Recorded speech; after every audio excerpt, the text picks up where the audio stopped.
अच्छा होना, मेहरबान होना, अक्सर हम सोचते हैं कि क्या ये सिर्फ कहने की बातें हैं या इनका कोई हकीकी, कोई ठोस फ़ायदा भी होता है।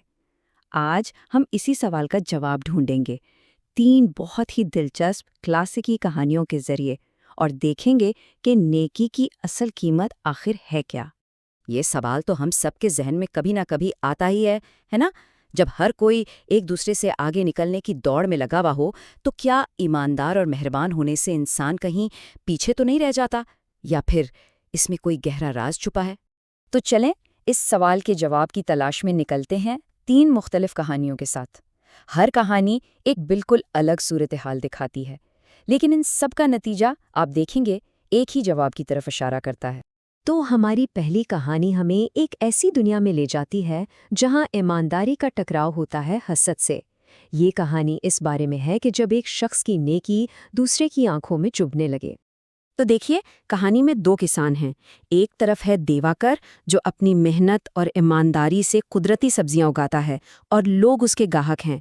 और दूसरी तरफ है भेरो, जो देवाकर की कामयाबी देखकर जलता है और शॉर्टकट के लिए अपनी फसल पर केमिकल डालता है। बस इसी हसद से एक खतरनाक मंसूबे की शुरुआत होती है। भेरू का प्लान बड़ा शातिराना था। वो एक एक करके जाल बिछाता है। पहले दिवाकर को धोखे से चोरी के बीज देता है, फिर झूठी खबर छपवाकर उसे फंसा देता है। यहाँ तक कि बेचारे दिवाकर को एक वीरान जेल में छुपने पर मजबूर कर देता है। लेकिन आखिर में लालच इंसान को ले डूबता है। उसी जेल में छुपा सोना उसके अपने गले का फंदा बन जाता है।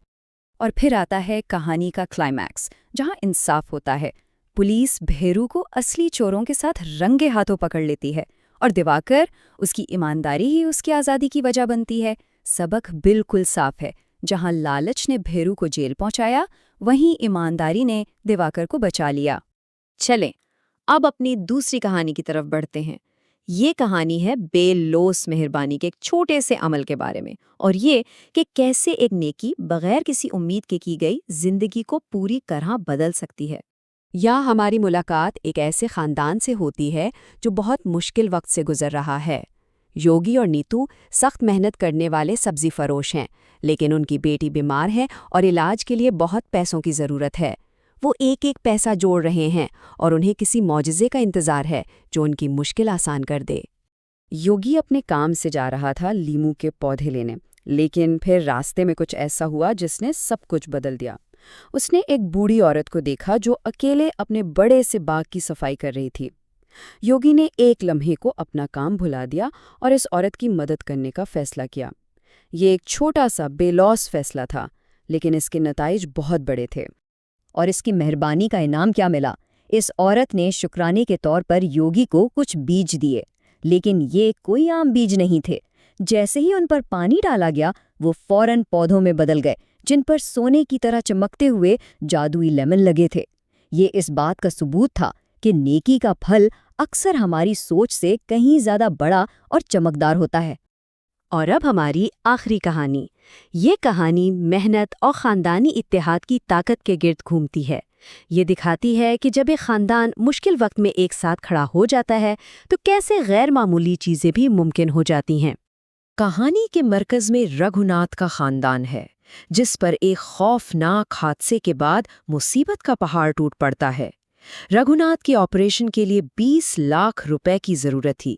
सोचिए जरा, ये इतनी बड़ी रकम थी जो इस खानदान की पहुंच से बहुत बहुत दूर थी। लेकिन ये खानदान हिम्मत नहीं हारता, बल्कि वो सब मिलकर एक हल निकालते हैं। बच्चे मशवरा देते हैं कि इडली बेचने का काम शुरू किया जाए। वो अपनी सारी जमा पूंजी और जेवरात इकट्ठे करके एक पुराना सा कुकर खरीदते हैं, और उनकी यही मुश्तरका कोशिश और मेहनत एक मौजज़े को जन्म देती है। जब उस कुकर में पहली बार इडलियां बनती हैं तो वो सोने की निकलती हैं। और पता है, इस कहानी की सबसे खास बात क्या है? इस खानदान ने लालच नहीं किया। उन्होंने सिर्फ इतनी सोने की अलिया बेची जितनी रघुनाथ के इलाज और अपनी जिंदगी को दोबारा पटरी पर लाने के लिए जरूरी थी। जरूरत पूरी होते ही वो वापस अपनी सादा और खुशियों भरी जिंदगी में लौट गए। तो इन तीनों कहानियों को एक साथ रखने पर क्या नतीजा निकलता है? इनमें वो कौन सी एक बात है जो मुश्तरक है? चलें देखते हैं कि इन सब का बुनियादी पैगाम क्या है। देखिए, हर कहानी में एक खास खूबी को इनाम मिला। दिवाकर की ईमानदारी ने उसे एक खतरनाक साजिश से बचाया। योगी की बेलोस मेहरबानी ने उसे जादुई बीज दिला दिए और लक्ष्मी के खानदान की मिलकर की गई मेहनत ने उन्हें सोने की अंडियां दी। एक वाज़ेह पैटर्न नजर आता है ना, कि अच्छे आमाल के अच्छे बल्कि गैर मामूली नताइज निकलते हैं। तो बात सिर्फ इतनी नहीं कि अच्छे काम का अच्छा नतीजा होता है, बात इससे कहीं गहरी है।